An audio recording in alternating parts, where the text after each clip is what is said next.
Good evening, everyone. Is that okay for you? First, I do want to thank the members of the search committee, co-chairs, Jennifer and Scott. Obviously, a lot of careful consideration of the candidates and their overall leadership throughout the process. Very important thing that they're doing for us. Also, for the members of the Citizens Committee, I do want to thank you for the role you have and will continue to play in ensuring we have the most qualified candidates who are serving or wishing to serve for the Shaker School Board. For the members of the public who are here this evening or listening on the video, I know it's a very busy time. As a parent myself, I know there's a lot going on week to week, especially in the last week of school, that certainly give us other priorities we need to focus on. So I applaud your effort in getting involved in understanding the process now versus waiting to November and the elections that will be upon us then. Okay, I've got a confession to make. I'm not a Shaker grad. However, I did the next best thing. I married one.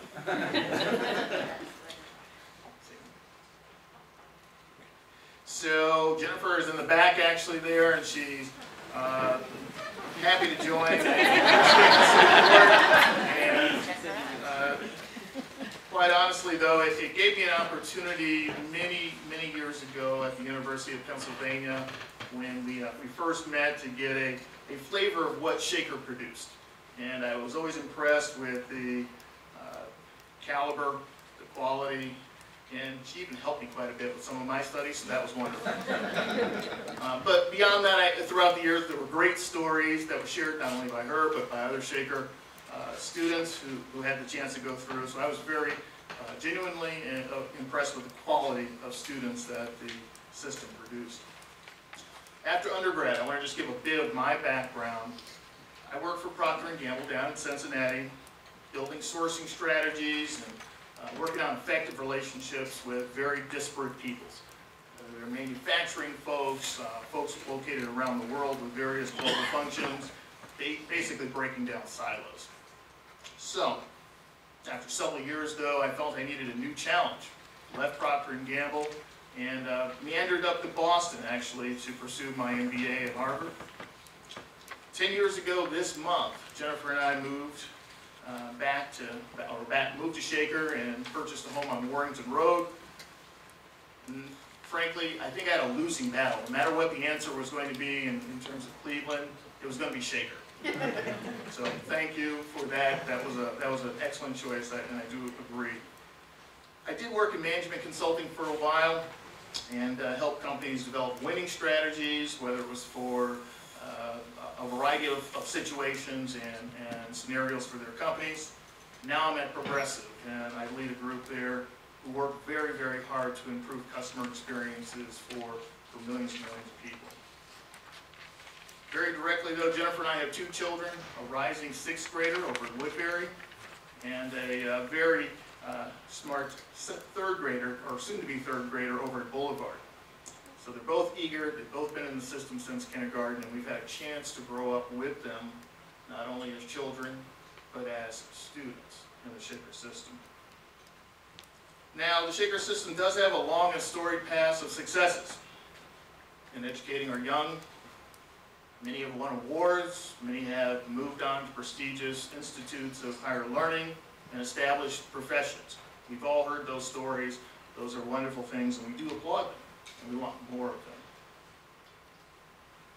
I'm interested in serving as a member of the Shaker Heights School Board to ensure these patterns of success continue. Not just for some, our best and our brightest, but for all. I have 4 specific reasons that I'm running for school board. I'm going to share those with you this evening.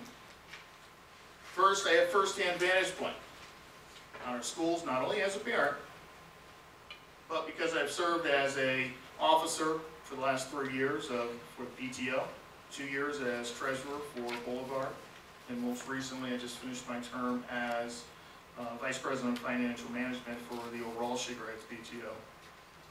During these times, I've had the chance to speak with many of the parents, with teachers, with staff, administrators, about the challenges that we face.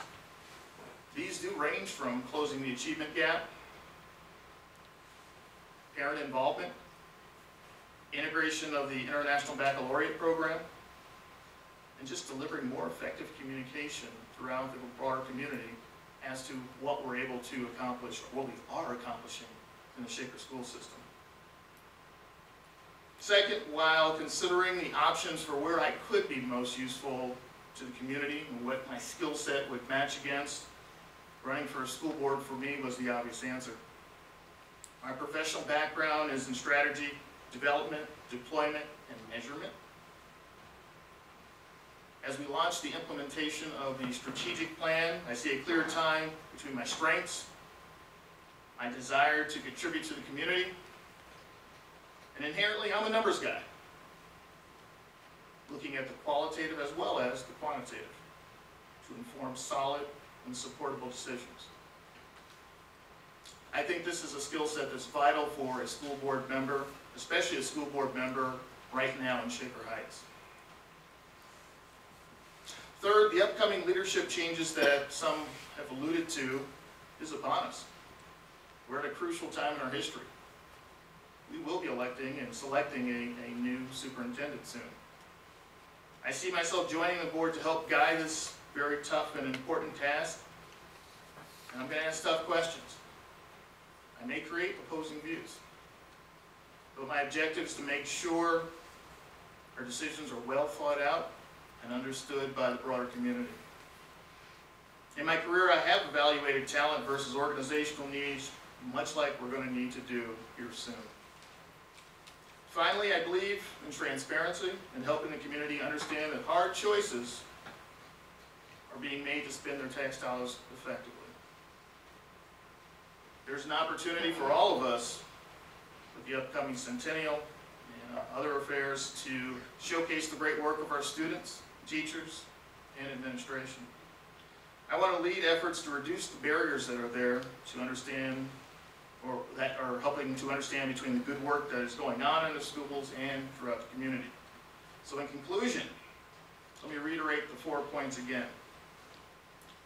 I'm seeking the nomination and selection by the Citizens Committee and the broader community in November to elevate my work as an active community member, as a PTO member and beyond, to make sure we're helping all of our students succeed, to match my strategy and financial strengths with the board's needs, to utilize my ability to select leadership and talent to help guide our schools in the near future, and to improve the transparency around the many tough choices that are being made every day. Selfishly though, I will confess that these aren't the only reasons for running. I'm running so that my children and your children will have what they need to reach their fullest potential. I plan to be a part of the solution for Shaker schools and not part of the problem. So thank you for your consideration and your time, and I would appreciate your questions. Unless I've answered everything. Senate Bill 5 is coming over here. All right. So Senate Bill 5 is flawed in many ways. It's not a collaborative effort, and I think we all know that. It was a mandate, a dictate that comes down, and honestly not something that we needed here in Shaker. We had great relationships with our teachers. That's not the problem we're trying to fix. Are there aspects of it that long-term will leverage? Certainly. Part of the one member cited earlier that roughly 80% of the costs associated with the schools are due to personnel and health benefits and the like. The health benefit component maybe gets us closer to market. That will be something that might be utilized long-term. But that's not our whole answer. That's not going to solve all our problems. So I'd anticipate if the mobilization is there, we're going to see some of repeal of Senate Bill 5 later on. Questions?